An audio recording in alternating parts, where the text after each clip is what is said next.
혹시 줌 자주 사용하시나요? 네, 줌.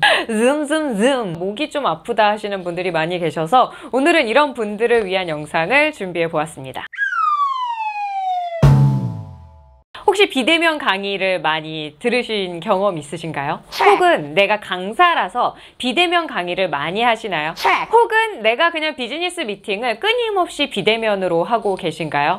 저에게 수업을 들으시는 분들 중에 종종 비대면 미팅으로 인해서 목이 아파요 하시는 분들이 계십니다. 또 한국어 강사로서 비대면으로 외국 학생들을 많이 만나시는 분들도 목이 아파요 이렇게 호소를 저에게 하곤 하세요. 그래서 이런 분들을 위해서 오늘은 내가 비대면 미팅 프로그램을 사용할 때 어떻게 좀 더 사용을 하면 내 목이 안 아프게 좀 오랫동안 적극적으로 사용할 수 있는지 이 방법에 대해서 알려드릴까 합니다. 먼저 첫 번째, 우리가 말을 할 때 진짜 중요한 게 있어요. 뭘까요? 말의 자세입니다. 그런데 우리가 컴퓨터를 사용하면 어떻죠? 컴퓨터를 가져와 볼게요. 보통은 내 시선보다 아래에 놓고 이렇게 컴퓨터를 사용을 하죠.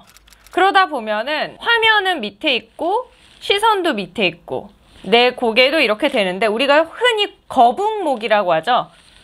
이렇게 돼요. 자세가 이렇게 바뀝니다. 그러면 어때요?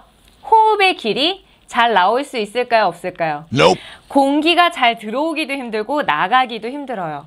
그래서 나도 모르게 말을 하면서 나타나는 특징 중에 하나가 목에 힘을 주기 시작을 합니다. 그래서 목이 아파요 하는 이유는 이 목 근육이 아픈 것도 있겠지만 나도 모르게 내가 컴퓨터 안으로 점점 들어가는 줌 내가 들어가서 줌을 시키거든요. 여러분의 자세를 바꾸는 것이 먼저 첫 번째 방법이 되겠습니다. 컴퓨터의 위치를 바꾸는 것도 괜찮아요. 이렇게 밑에 있다면 어느 정도 시선을 맞춰서 내가 허리를 펴고 미팅을 할 수 있게 노트북용 거치대 같은 게 있더라고요, 요즘에는. 그래서 시선을 좀 맞춰주는 게 좋고요. 이 상태에서 미팅을 하시기를 저는 권해드립니다. 두 번째 방법은 뭘까요? 당연히 거북목이 생겼으니까 이 목을 좀 풀어주면 좋겠죠.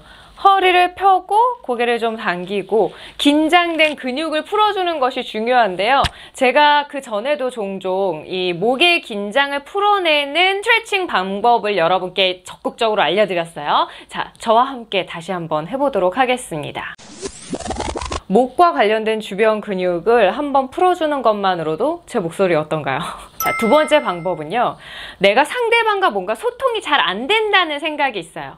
왜냐하면 줌 수업이라는 것 자체가 상대방이 내 바로 앞에 있는 게 아니라 생각보다 꽤 멀리 있잖아요. 그렇기 때문에 내가 말을 크게 해야지 상대방에게 멀리 잘 전달이 될 것 같은 착각이 조금 들거든요. 그래서 여러분께서 내 말소리가 잘 안 들린다, 상대방의 말소리가 잘 안 들린다, 이런 경우에 주로 그래서 볼륨을 미팅을 할 때는 최대한 크게 해놓고 미팅을 하시는 게 좋습니다. 미팅을 계속 하는데 상대방의 목소리가 잘 안 들린다? 이런 경우가 있거든요. 그런 경우에는 이렇게 귀에 이어폰을 적절한 것을 사용해서 끼고 수업을 하는 게 좋겠죠. Okay. 비즈니스 미팅을 하시는 분들은 특징이 뭐냐면 누군가를 적극적으로 설득해야 되고 나의 의견이나 아이디어를 반영을 해야 하기 때문에 나의 이 에너지를 자꾸만 이 컴퓨터 안에 쏟아 부으려고 하는 경향이 생겨요. 그러다 보니까 몸도 점점 앞으로 기울고요. 내 목소리도 점점 커지고 스피드도 더 들어가게 되고 나의 어떤 열정이나 뭐 이런 거를 어떻게 해서든지 이 기계 안에 막 넣으려고 하는 경향이 생기는데 기계는 그걸 통과시킬 수가 없습니다. 그래서 여러분이 그 정도의 약간 액션을 약간 몸짓이나 표정이나 이런 걸로 좀 풀어주시면 좋고, 굳이 보이스로 제가요 이렇게 발성을 약간 이렇게 쓰시는 경향이 있거든요.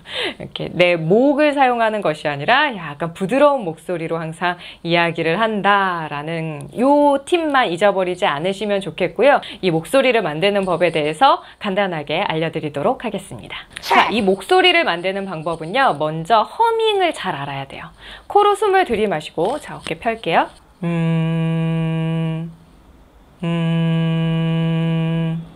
내가 목에 뭔가를 힘을 주는 것이 아니라 공기가 들어왔다 나가는 그 처음에 그 편안한 공기가 움직이는 그 상태예요. 여기가 무슨 백고동 소리처럼 울린다 라고 생각을 해주시는데 이 아니고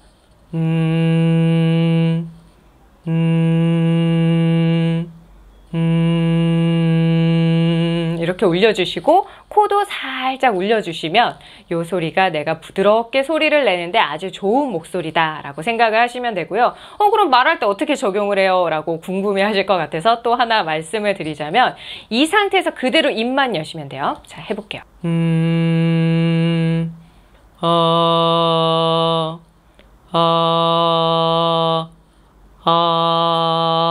안녕하세요. 네, 이 상태로 계속 제가 이 발성을 유지하면서 말하고 있다는 거. 아까 그 낮은 음에서 점점 올라가도 이 목소리고요. 여기서 더 올라가도 이 목소리예요. 그래서 내가 부드러운 목소리로 상대방에게 나의 아이디어나 비즈니스 의견을 적극적으로 어필할 수 있고, 저도 지금 이 목소리를 사용해서 여러분과 적극적으로 소통하는 것처럼 여러분께서 이 목소리를 사용하셨을 때 상대방도 굉장히 상당히 생각보다 힘있는 목소리로 느낄 수 있다는 거, 받아들일 수 있다는 거를 좀 제 영상을 통해서 느끼셨으면 좋겠습니다. 네, 오늘 여러분과 함께 이 줌 미팅을 통해서 좀 목이 좀 아파요, 뭐 보이스 스트레인이 있어요, 이런 분들이 좀 종종 계셔서 이런 분들을 위해서 어떻게 좀 목을 관리하면 좋은지에 대해서 말씀을 드렸는데요. 제가 요즘에 좀 수업을 많이 하다 보니까 저도 목이 좀 아프더라고요. 왜냐면 저는 막 발성 수업 같은 거 하면은 학생이 잘 못하면 그걸 그대로 따라해 주거든요. 그러다 보니까 오히려 제 목이 더 많이 상하는 것 같아요. 그래서 하루 종일 수업하고 집에 갈 때쯤에는 말을 또 진짜 한마디도 하기 싫다 이럴 때도 있거든요. 그럴 때는 진짜 내가 말을 많이 했다. 그럼 집에 가셔서는 진짜 말하지 말고 그냥 쉬세요. 저 어느 정도로 말하냐면 구독과 좋아요 부탁합니다. 그래서 여러분도 내가 말을 많이 했다 그런 날에는 좀 많이 속삭여 주시면 좋고, 저희 집에는 냉장고에 프로폴리스가 있거든요. 그거 꺼내서 목구멍에 한 방울씩 떨어뜨려요. 그러면 목 안이 싸해지면서 진짜 편안하거든요. 여러분들 이 방법 한번 사용해 보셨으면 좋겠습니다. 네, 저는 그러면 오늘은 여기서 인사드리고요. 다음 주에는 진짜 영상 안 밀리고 적극적으로 영상 열심히 찍어서 올릴게요. 내일은 더 나은 날을 꿈꾸며 자신감을 갖고 일어서라!